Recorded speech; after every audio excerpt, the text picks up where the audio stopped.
All right, you guys, welcome back to the William Penn Coaches Show here at Wood Iron Grill. Thanks again to Wood Iron Grill for being the main sponsor of William Penn Athletics and allowing us all to come out here and let the community know what's going on inside William Penn sports. So a little bit of looking forward to what's going on. We got the toilet paper game going on December 1st. Men's basketball will be playing Grandview at William Penn. Make sure you are getting your tickets ahead of time. That is a really exciting game. Also, this week we got men's soccer starting their playoff game tomorrow, playing at Grandview at 3 o'clock, as well as women's volleyball playing at Central Methodist Saturday at 4 o'clock. I've got the men's soccer coach, Coach Brown, with me right now. Thanks for coming out. Thanks for having us. All right, Coach. So congrats on a dominant last month. Your last loss coming October 2nd. Since then, you've pulled off upsets against two ranked teams to sneak into the top 25 yourselves. How did you guys do it? Has it been fun out there? The last time we spoke, it was right before we were about to play Missouri Valley. They were number one in the country. We were talking about how tough that game would be. We ended up winning that game, and then we lost the next four. And then after that, we went on this crazy ride where we've won 7 in a row. How we did it, I don't know the one answer to that question. Coming back to losing 4 in a row, I think the most important thing was just taking it a game at a time. You know, after we beat number one, we thought we were superstars, one of the best teams in the country, and then you lose 4 in a row. It kind of does a really good job of humbling you and putting you back where you belong. And this conference does that. And to go and win 7 in a row, we just kind of went game by game, and when we looked at the conference, we were 1-4. Not in the playoffs. It was kind of scary. So I think that scare factor really got us going, and we just really took it game by game. And Coach, the All Heart rankings also came out for the players. 3 of your guys made the second team All-League. How crucial have they been to the success of your team this fall? Yeah, the 3 guys. So Kenzie's been here all 4 years. He's a senior this year. He just tied the school record for points and goals. If he scores tomorrow, he'll break it. Aaron Keita is probably one of the best midfielders in the conference. He's probably just missing a couple of goals to make first team. And then has contributed with a couple of goals as well, and leads solid at the back. He's a team captain this year, so yeah, those guys are an awesome spine for us down the middle, and will be crucial tomorrow going to the playoffs. And then as a team, what have been the keys of success out on that field for winning the last 7 games? You know, I think a lot of the intangibles are really important, so we needed to come together a lot as a team. And with the new guys that were here, we just kind of thought we could go out and win the Missouri Valley game. Again, we thought we were superstars, and then got kicked in the face. When things went wrong, we split apart really quick, so we needed to work on our togetherness as a team. And it was our fault as coaches. We didn't do as much team bonding as we wanted. After practice, the guys are really quick to leave, and the guys from different countries didn't really get to know each other, so we had to work on that a lot, and you can kind of see the togetherness now when we're playing, and I think it's really important. So what have you guys been doing for that team bonding? It seems it obviously worked.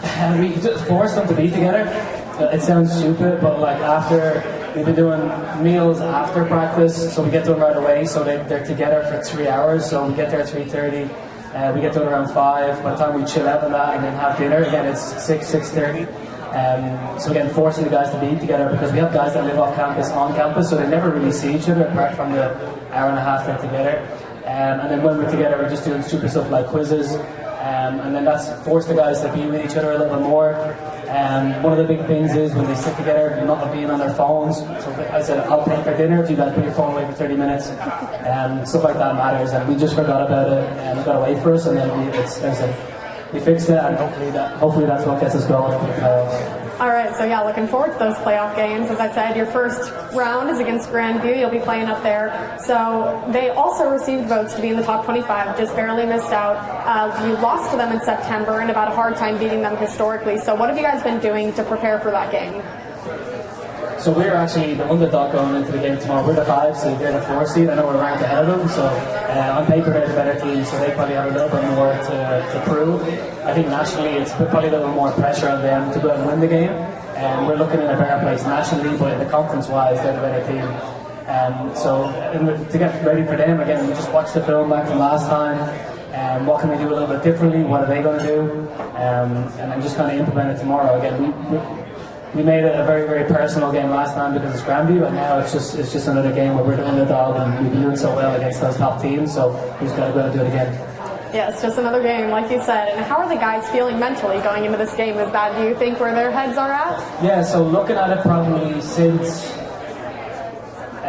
Mount Mercy, the week before Mount Mercy, it was looking like us and Grandview are going to be the 4-5 game. So I've been sowing the seed of I'm excited to get that game again. We want to play that game again because we lost it in such controversial fashion. You always want that back, you know, and normally you have to wait a season when you have a bad loss to play a team again. And we're lucky enough to have it 2 months later where we can go back the same field, the same team, and try and right the wrongs of September. So full knowing that this is going to be a challenging first game in this playoffs, what are your goals after having seen what your team is capable of over this last month during these playoffs? I mean, the first thing is just, like I said, take it game by game. We can only worry about tomorrow. Grandview is a top team, and so are we, you know, and they'll be a bit salty that we're ranked ahead of them after they beat us. So we just got to focus on what we've got to do in the game and not worry about any of the external stuff. And I think that can really benefit us going into the game. As far as the goals are set, we just have to win tomorrow and just continue our season because we could get a bid to nationals, but nothing's guaranteed. The only way we can guarantee that is by winning tomorrow. All right, thank you guys. That was head men's soccer coach, Coach Brown. We'll send you to a break, and when we come back, we'll have head women's volleyball coach, Coach Cleaver, with us.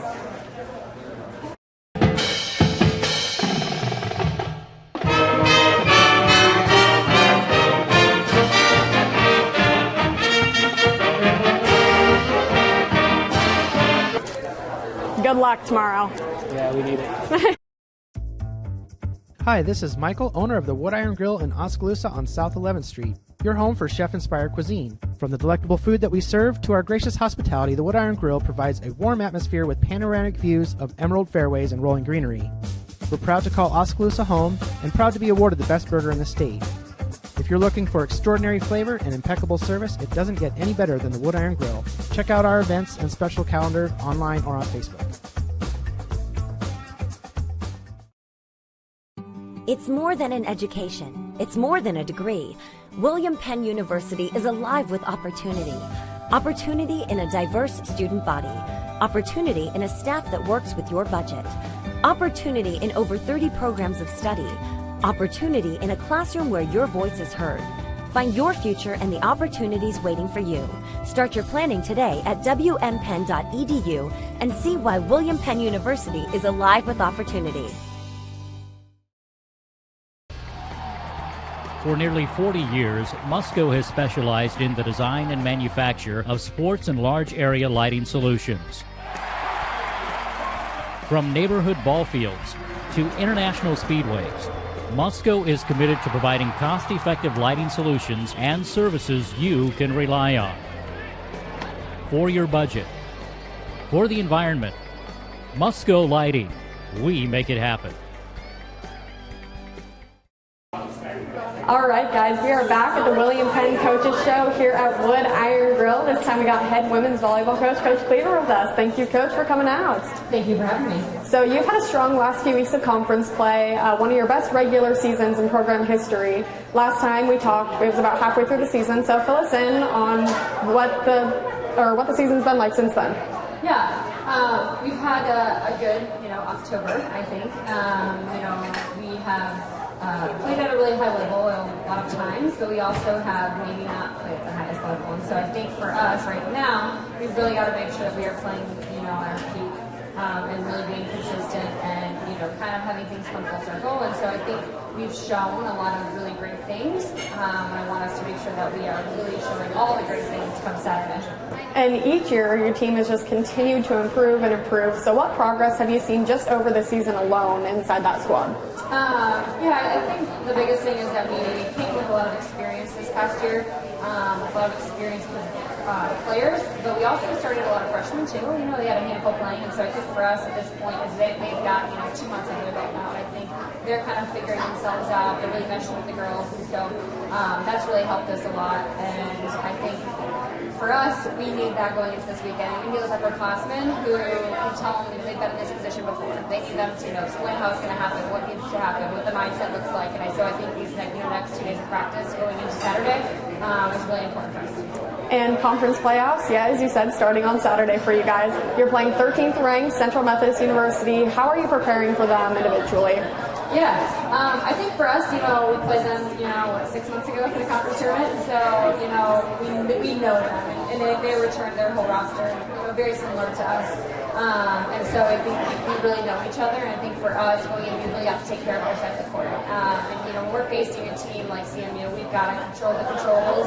And for us, it's our ball control. It's our pass, our set, and our attack. And we can't make silly mistakes. We can't have brain farts. So we got to make sure that we are sharp, that we're engaged, we're focused, and that we play every single play like it's game time. And so we're talking about that at practice. We're trying to have high intensity practices, high intensity drills, and I think the girls really bought into that, bought into the game plan, and I think they're really excited for this one. And does your prep for these tournament games look any different than the prep for your regular season games? We try to keep it very similar. We don't want it to, add any more pressure or anything else to it. But I think they know, this is what you work the whole season for, is to go play in a game on Saturday. And so I think they understand that, and they understand, there's a little more intensity or a little more sense of urgency. But at the end of the day, we want them to make sure they go out there and play their best volleyball. We don't want them to feel stressed.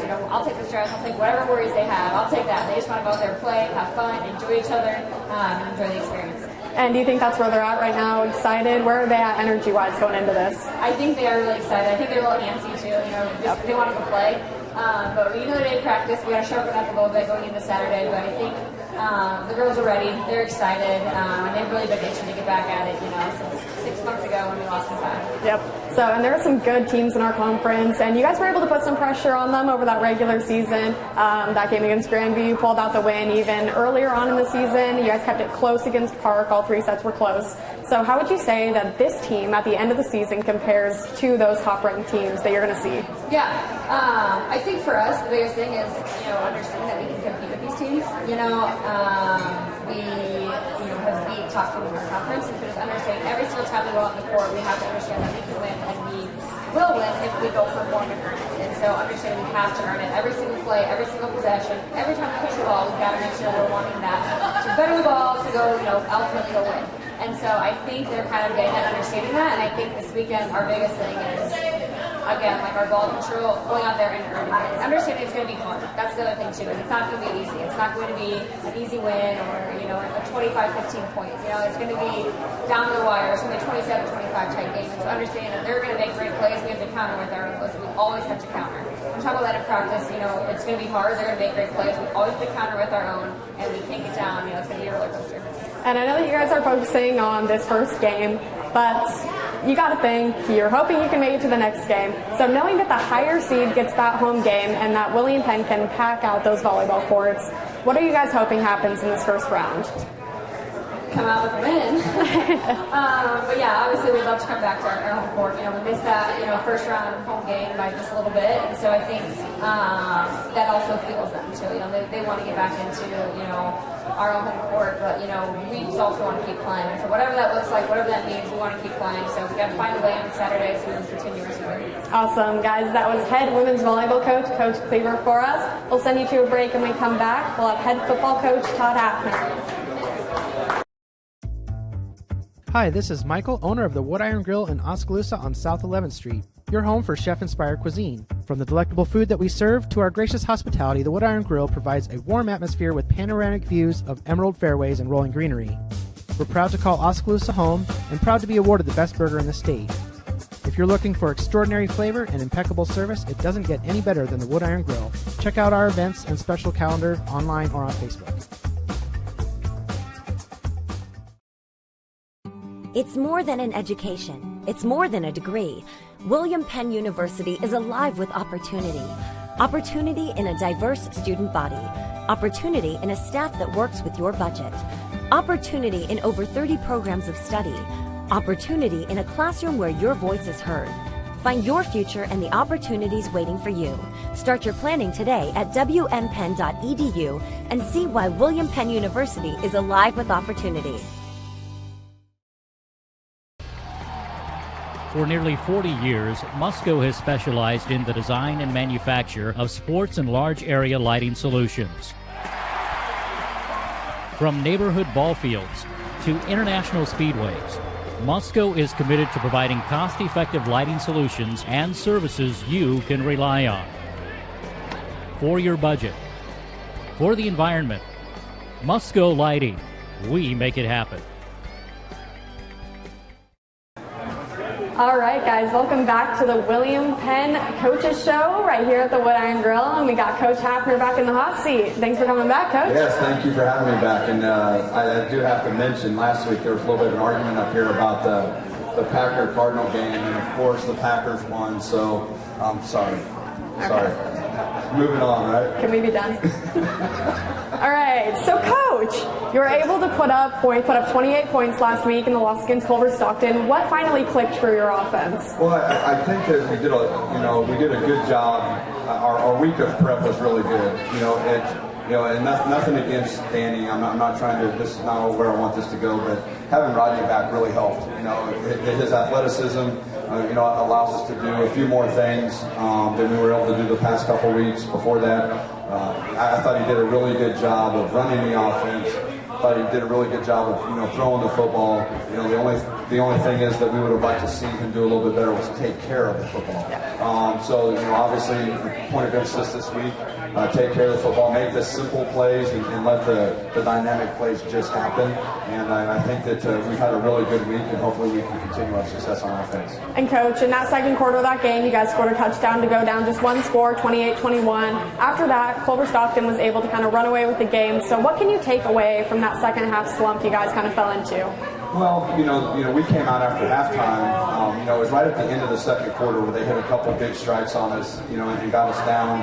But I was really proud of our kids. After halftime, we came out, had a long drive, scored a touchdown to make it 42-28, and then they hit us with another big strike. And so, it's just one of those things where we have to eliminate the big play. I think that if a team has to drive the ball, 6, 7, 8 plays, there's a decent chance that at some point in time they're going to make a mistake, and that you're going to be able to get the ball back. When they hit the big strike, 1 or 2 plays, it makes it tough, and it makes it tough to try and catch up, because now it puts us in a place that we don't really want to be. And so, but I thought our kids responded. The thing that I love about this team right now is it doesn't matter. Our kids are going to play hard. They're going to do everything we asked them to do. They did it last weekend. Our defense, they gave up some points, but right there in the fourth quarter, at the beginning of the fourth quarter, the Culver had the ball first and goal at the half-yard line, and we held them out of the end zone and held them to a field goal. Now, I really think that our kids took a lot of good momentum from that. They saw that if they put their nose to it, they can do it, and I think that was a big point for our defense, and hopefully we can carry that this weekend. And last week, it was kind of their passing game that tore you guys apart ultimately, those big plays. So looking ahead to this week's matchup, you guys are going to Clark. Just looking at their stats, they seem balanced both on the ground and in the air. So what are you guys working on defensively to kind of combat that? Well, I think, going into every game, you have to try to make a team one-dimensional. And if a team can just turn and hand the ball off, then it opens up play action. It opens up a lot. You have to commit more guys to the box. So what we've really focused on is stopping the run. Let's make them a one-dimensional football team. And if we can do that, and then we can put more guys in coverage, then we can do a little bit better job of trying to eliminate the big play. So I think the goal this week for our defense is to go in, let's stop the run, let's make them one-dimensional, let's try and get up in the game, try and get some touchdowns early, and put them in a position where they have to throw the football. Maybe you can blitz more at that point, you can put pressure on the quarterback, you can play coverage, you can do a lot of different things. So that's the goal for the week. And Coach, as I said, this week you're at Clark, next week you're at home against Graceland. Just looking through the scores, it looks like from the outsider's eye we can, and maybe we even should beat these teams. Yeah. Does that give your guys a little bit more confidence going into these last weeks? Honestly, we try not to talk a lot about that. I know they see the stats and they see what's going on, but at the same time, it's not something that we focus on. We focus on our opponent, we focus on what they're trying to do on offense and defense, and then and try and prepare a game plan for that. And so, hopefully we're focused on doing our job and doing our assignment, and hopefully at the end we can do it good enough that we can come out on top. Yeah, and if you're going to win both those games, you obviously got to win this first one. We talked about defensively what you've been doing, but what about offensively? How have you been preparing? Well, fortunately for us, we're starting to get healthy again. And you know, we're going into the game a little more healthy than we have the past few weeks. We feel good about where we are. You know, we're a little bit banged up on the offensive line, but you know, those kids are pretty tough. So they figure out a way to play on Saturdays, and you know, with the addition of maybe getting Alex back a little bit this week, hopefully we can, you know, control the ball, score some touchdowns. You know, maybe get Rodney and Gavin, you know, on the edge, you know, throw the ball a little bit, and obviously, you know, with Ben, you know, he's a workhorse. So we'll do our best to try and get him the ball as many times as we can. And Coach, this is your last away game. It is November, and it is supposed to be sunny and 65 at that game. But Clark is also 1-8. They just got their first win last week against Graceland. Is there any disadvantage to having to play them at their home field? Well, sure. I mean, you know, we're going to leave tomorrow, and you know, you don't get to sleep in your own bed. You don't, you know, a lot of things that go into that. You know, they get to play in a familiar place. You know, last time we were there 2 years ago, you know, we played really well. So, you know, hopefully we have good memories of that, and we can go back and do the same thing we did a couple years ago. Awesome. Well, thank you guys. That was head football coach, Coach Hafner. Good luck to all of the teams that are starting their playoffs, and we look forward to talking to you guys next week. Yep. Thank you.